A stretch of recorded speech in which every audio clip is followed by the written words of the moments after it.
Samsung's Galaxy S26 series is shaping up to be one of the most anticipated launches of 2026, but if you were hoping for big camera upgrades, you might want to lower your expectations. According to a fresh report from Korea, Samsung has already locked in the camera hardware for the Galaxy S26 lineup. And just like the past few years, the hardware upgrades are minimal, maybe even disappointing for some fans.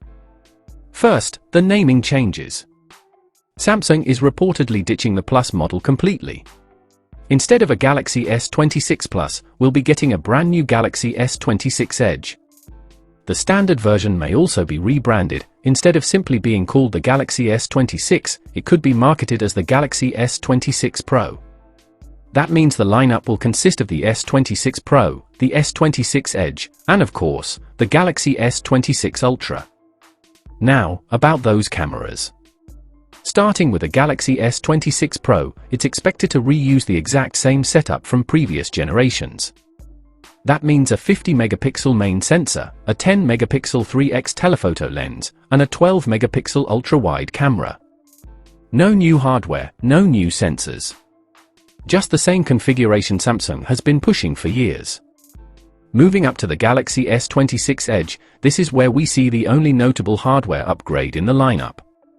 The Edge will reportedly stick with the huge 200-megapixel primary camera, but the ultra-wide shooter will see a bump from 12 megapixels all the way up to 50 megapixels.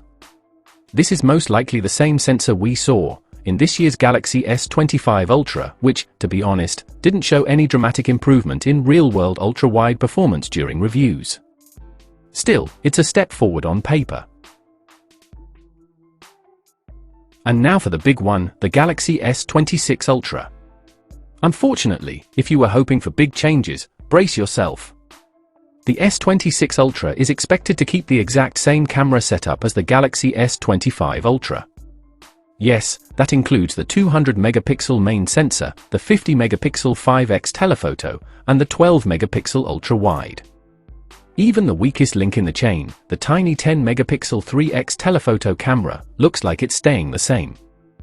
Many fans were hoping Samsung would finally replace that sensor with something larger, but so far, no signs of that happening. So why is Samsung holding back?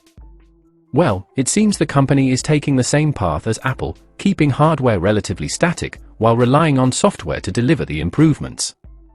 That means heavy use of AI image processing, computational photography, and smarter scene optimization. The idea is to squeeze every last drop of performance out of the same sensors, instead of redesigning the camera system year after year.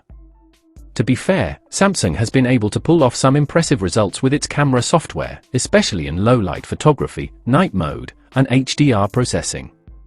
And with generative AI features now making their way into smartphones, we might see new editing tools, automatic retouching, and advanced zoom stabilization that don't require new hardware. But here's the big question, is that enough? With rivals like Google focusing heavily on AI and computational photography, and with Apple doubling down on smart processing, Samsung seems to be playing it safe. Fans of the Ultra series, especially those who spend top dollar for the latest hardware, may not be thrilled about another year without meaningful camera changes. So what do you think? Is Samsung making the right move by focusing on AI-powered improvements, instead of upgrading camera hardware? Or is it time they gave us something truly new for the Ultra series? Let me know your thoughts in the comments below.